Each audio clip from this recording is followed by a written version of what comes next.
As A collector എന്ന നിലയിൽ ഒരു ജില്ലയിൽ പ്രവേശിക്കുമ്പോഴത്തേക്ക് കുറച്ച് കാര്യങ്ങൾ നമുക്ക് ചെയ്യാനായിട്ട് കഴിയും.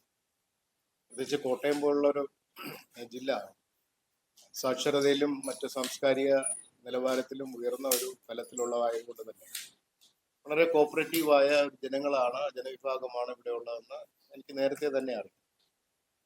പിന്നെ കുറേ സവിശേഷമായ സാഹചര്യങ്ങൾ കോട്ടയത്തുണ്ട് താനും. എല്ലാ ജനവിഭാഗങ്ങളെയും ഒരുമിച്ച് ചേർത്തുകൊണ്ട് അവരുടെ ക്ഷേമകരമായ കാര്യങ്ങൾ പ്രവർത്തിക്കുക എന്നുള്ളത് തന്നെയാണ് എൻ്റെ പ്രധാനമായ ലക്ഷ്യം. പ്ലാൻ ജസ്റ്റ് വന്നതല്ലേ ഉള്ളൂ. 1-2 പ്ലാൻ ഉണ്ട് ടൂറിസവുമായി ബന്ധപ്പെട്ട്. പിന്നെ ഒരു കാര്യം, നമ്മുടെ ഏറ്റവും വലിയ ഫേസിംഗ് ആയിട്ടുള്ളൊരു കാര്യം, പ്രത്യേകിച്ച് മധ്യ തിരുവിതാംകൂർ കോട്ടയത്ത് നമ്മുടെ വീടുകളിൽ ഇപ്പോൾ ഒറ്റപ്പെട്ടു പോകുന്ന വയോജനങ്ങൾ ഉണ്ട്. ഇതൊരു വലിയ പ്രതിസന്ധിയാണ്. കാരണം കുഞ്ഞുങ്ങളെല്ലാം തന്നെ ജോലിയും പഠനവുമായി ബന്ധപ്പെട്ട് വീടുകളില്ലാത്തൊരവസ്ഥയുണ്ട്.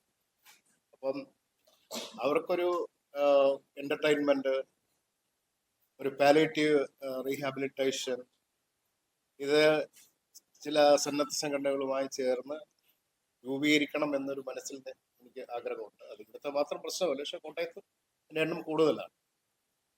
പിന്നെ അന്ന് യുവാക്കളെ സംബന്ധിച്ചോളം ചില ഇഷ്യൂസ് അറിയാമല്ലോ. All over Kerala, all over India, all over world ഉള്ള ചില പ്രശ്നങ്ങളുണ്ട്.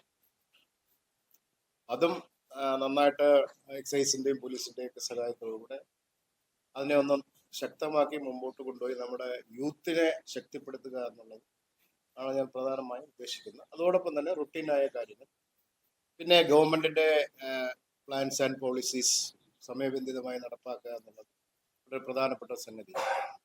അതും ഇതോടൊപ്പം ചെയ്തു പോകാനായിട്ടാണ് ആഗ്രഹിക്കുന്നത്.